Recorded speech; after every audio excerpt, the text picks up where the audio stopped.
রাজ্য সরকার, রাজ্যের মুখ্যমন্ত্রী তিলোত্তমার ক্ষেত্রে যে ঘটনা ঘটিয়েছে সেই একই ঘটনা আমার ক্ষেত্রেও করার চেষ্টা করছে, মাটিতে পুঁতে দেওয়ার চেষ্টা করছেন।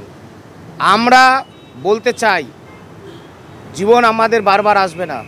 সুতরাং এই যে পশ্চিমবাংলার যে এই যে সংগঠিত দুর্নীতি রাজ্য সরকারের, এর বিরুদ্ধে আমাদের আপসীন ধারার যে লড়াই, চাকরি ফেরত পাওয়ার জন্য যে লড়াই, সেই লড়াই অব্যাহত থাকবে। রাজ্য সরকার অযোগ্যদের বাঁচানোর জন্য এসএসসি প্যানেল বাতিল হলো, যোগ্যদেরও চাকরি চলে গেল। সুপ্রিম কোর্টের গত 3রা এপ্রিল 2025 যে রায়, সেই রায়কে অগ্রাহ্য করে স্বয়ং মুখ্যমন্ত্রী সংবিধানকে শপথ নিয়ে দায়িত্ব নিয়েছে এবং স্কুল সার্ভিস কমিশন তারা একটা বেআইনি নোটিশ, বেআইনি গেজেট প্রকাশ করেছে। আমরা সুপ্রিম কোর্টের দৃষ্টি আকর্ষণ করার জন্য যাচ্ছি।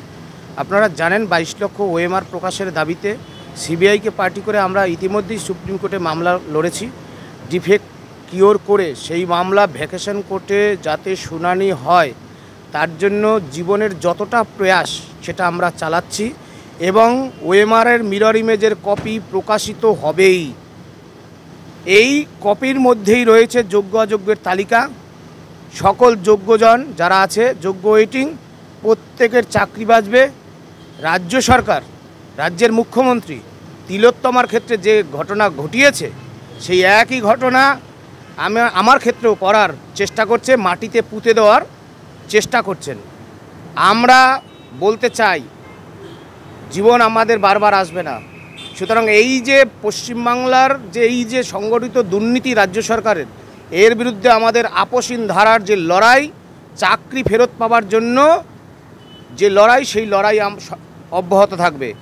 আমরা রক্তাক্ষয়ী যে আন্দোলন বিকাশ ভবনের সামনে, সেই আন্দোলন করার পরেও রাজ্য সরকার যোগ্য অযোগ্যের তালিকা না নিয়ে সুপ্রিম কোর্টে গেছে, এখনও রিভিউয়ের ক্ষেত্রে ডিফেক্ট কিওরই করেনি।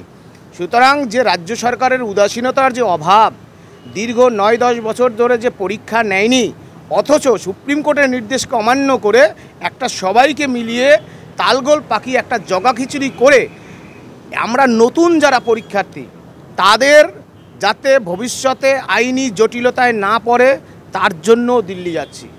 এবং চাকরি ফেরত পাওয়ার জন্য যেহেতু সুপ্রিম কোর্টের অর্ডার, তাই সুপ্রিম কোর্টে আইনের কোন কৌশলে এই চাকরি ফেরত পাওয়া যায়, বাংলার সমস্ত যোগ্যজন তাদের মুক্তির জন্য অনশনকারীদের পক্ষ থেকে আমরা দিল্লি যাচ্ছি।